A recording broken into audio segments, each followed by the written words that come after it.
ठीक है। राजकुमार भाटी, ये सिर्फ बयानों के आधार पर, ऐसे फ्रिंज एलिमेंट तो हर पार्टी में है भाई। 303 सांसद हैं उनके, कहीं से भी कोई उठकर कुछ कह देगा और उसके आधार पर हम एक नैरेटिव पकड़ लेंगे कि संविधान बदलना चाहते हैं, आरक्षण खत्म करना चाहते हैं। कैसे संविधान बदल देंगे, कैसे आरक्षण खत्म कर देंगे? ये गर्मा जी बयान तो है ही, इन पे भी चिंता है कि भारतीय जनता पार्टी के अनेक नेताओं के बयान अतुल लोंडे पाटिल ने भी जिक्र किया, आपने भी किया। लेकिन एक मूल बात यह भी है कि संविधान के प्रति और आरक्षण के प्रति भारतीय जनता पार्टी और इनकी पूर्व संस्थाओं का कभी उनकी आस्था नहीं रही।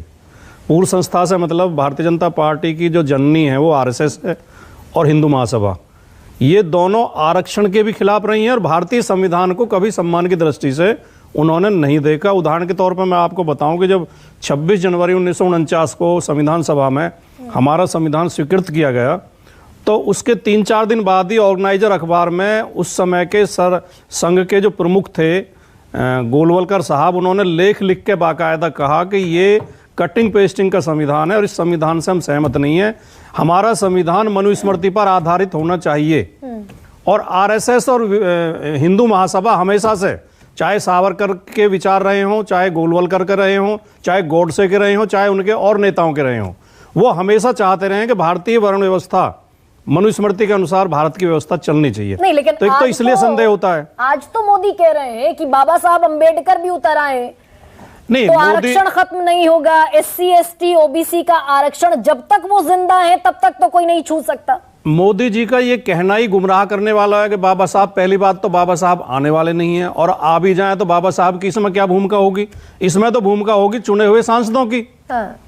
तो ये केवल गुमराह करने के लिए। देखिए, आरएसएस की बीजेपी की एक और कार्य पद्धति है, इनकी जो कार्यशैली है नी, ये पहले कांटा डाल के देखते हैं किसी भी विषय पे।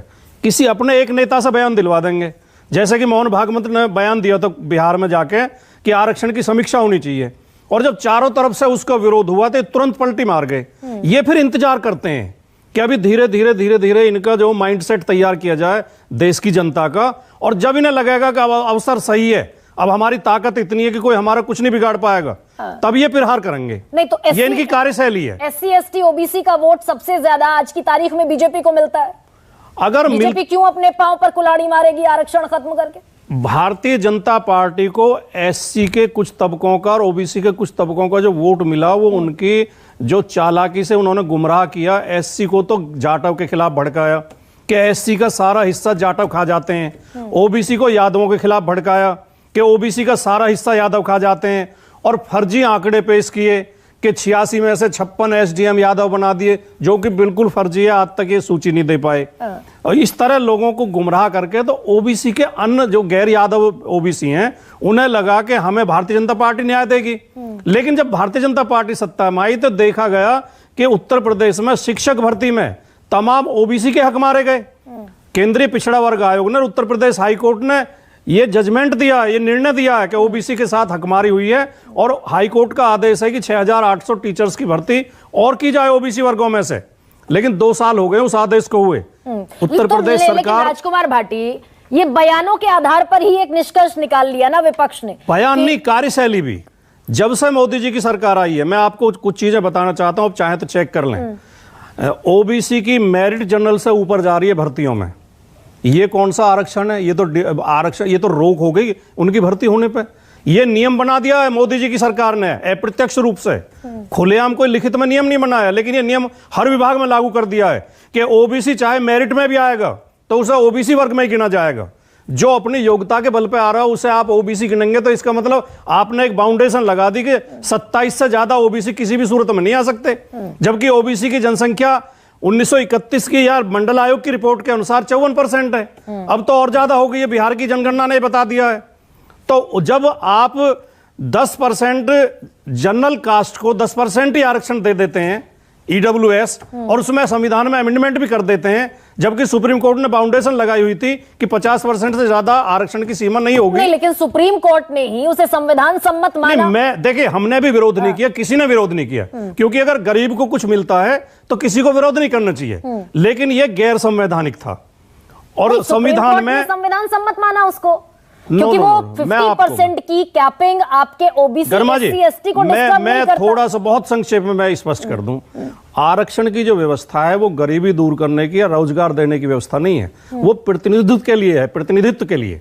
जिन वर्गों का शासन में सत्ता में प्रतिनिधित्व नहीं है उनको हिस्सेदारी देने के लिए, ताकि उन्हें यह ना लगे कि यह देश हमारा नहीं है और वो देश के विकास में सहभागी हो सकें, इसके लिए प्रतिनिधित्व दिया जाता। सबको नौकरी नहीं दे सकता आरक्षण। तो ईडब्ल्यूएस इसलिए जरूरी नहीं था क्योंकि जनरल कास्ट तो पहले से यहां भी है, ज्यादा तो वही आते हैं सारी नौकरी में आरक्षण के बावजूद। मैं आऊंगी इस पर। अतुल लोंढे पाटिल, आवाज आ रही है अतुल आपको मेरी? आ रही आवाज आ रही है। अतुल, ये आपके लिए भी वोट बैंक की चिंता ज्यादा है आरक्षण से, अपलिफ्टमेंट से ज्यादा, कि भाई एक 76% का वोट बैंक है जिसमें एससी एसटी और ओबीसी है? देखिए गरिमा जी, ये वोट बैंक की अगर राजनीति होती तो 70 साल से हम ये बात, जब भी हम जीत रहे थे तब भी हमने कभी कहा नहीं कि आरक्षण की संविधान की समीक्षा करेंगे, आरक्षण खत्म कर देंगे, ये बात नहीं है। अगर ये मनमोहन वैद्य करते हैं, अभी उनके पिताजी एमजी वैद्य जो है वो बौद्धिक प्रमुख थे, वो नहीं है, इन सारों ने सिरे से ये बातें की है और इसके लिए कदम भी उठाए। अभी भाटी जी बता रहे थे, मैं तब नहीं था, 69,000 शिक्षकों की भर्ती हुई है। आरक्षण की व्यवस्था कैसे है मैं आपको बताता हूं। Open is open to all, ठीक है। अब open is open to all में जो 50% ओपन है उसमें अगर दलित वर्ग का, आदिवासी वर्ग का या ओबीसी वर्ग का जनरल कैटेगरी के स्कोर करता है, जनरल कैटेगरी के सारे पैरामीटर, सारे निकषों को पूरा करता है, तो उसे जनरल माना जाता है और नीचे का व्यक्ति जो है ऊपर आता है। इसे कहते हैं आरक्षण। हाँ। इन्होंने कहा नहीं आप 27% रहोगे। 69,000 में इन्होंने अभी तक कितने शिक्षकों को जो आंदोलन कर रहे हैं, अयोध्या में भी बड़ा आंदोलन हो रहा है, तो उन्हें लाठी काठी से पीटा, दौड़ा कर मारा, लेकिन उनका आरक्षण जो दिया नहीं है। नहीं अतुल, लेकिन एक बात बताइए ना, ये बीजेपी पर जब हमला करने की बात आती है, ठीक है अतुल लोंढे, मैं सुनूंगी आपको, मुकम्मल सुनूंगी, एक सेकंड, लेकिन बीजेपी पर हमला करने की बात आती है तो चौतरफा हमला शुरू हो जाता है, आरक्षण खत्म कर देंगे, आरक्षण खत्म कर देंगे। अरे आरक्षण जो मिला वो आपकी सरकार होती तो ना मिलता। मोरारजी देसाई ने मंडल कमीशन बनाया, 27% आरक्षण की सिफारिश कर दी, उस मंडल कमीशन ने लागू कब हुआ? वीपी सिंह की सरकार में 90 में जाकर। 10 साल आप उस पर खामोशी सन्नाटा इख्तियार किए बैठे रहे। नहीं देखिए, उस वक्त राजीव जी ने इंटरव्यू देकर स्पष्ट कर दिया था, और ये मैं कई बार आपके इसमें बात कर चुका, कई बार हमने चर्चा की। उन्होंने कहा कि शिक्षा इतना नहीं है, कुछ ही लोगों को मिल पाएगा। और फिर रोहिणी आयोग का भी उन्होंने चर्चा की, लेकिन वो चर्चा भटक जाएगी। मैं आपको सही बात जो है वो बताता हूं। अभी अनंत कुमार हेगड़े ये मंत्री रह चुके हैं ना, ये बेवजह कोई स्टेटमेंट अगर कोई इंसान लेमैन कोई कर दे, रास्ते से राह चलता है कर दे, एक आध छोटा कार्यकर्ता कर दे तो बात समझ में आती। अब इन्होंने कैसे किया, संविधान को कैसे इन्होंने खत्म करने की बात मैं आपको बताता हूं। ज्वाइंट सेक्रेटरी, आईएएस होने के बाद ज्वाइंट सेक्रेटरी बनने के लिए 16 साल की सर्विस लगती है, वहीं से सारा एडमिनिस्ट्रेटिव डिसीजन मेकिंग होता है। इन्होंने 140 लैटरल एंट्री की है। लैटरल एंट्री में no reservation, no UPSC examination, nothing, direct अपने प्रोफेशनल क्वालिफिकेशन लगा दिया और अपने लोगों को ले लिया। उसमें से कई लोग अभी रिजाइन कर रहे हैं क्योंकि वो काम नहीं करना चाहते जो उन्हें जबरदस्ती से बताया जाता है। ये जो चीजें हैं, अभी मुझे बताइए कि बेसिक स्ट्रक्चर का मेन क्या है? मेन ये है कि डेमोक्रेसी यानी बहुमत का आदर, ठीक है।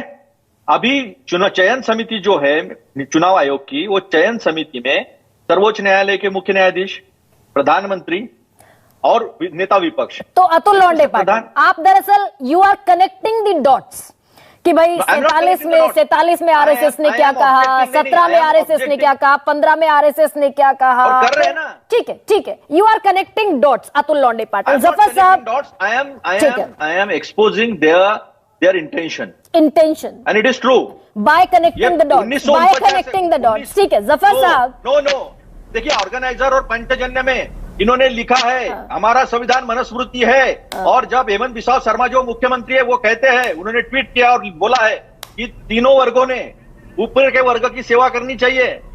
ये क्या मानसिकता दर्शाती है? इन्होंने नकार दिया था संविधान। ठीक है अतुल लोंढे।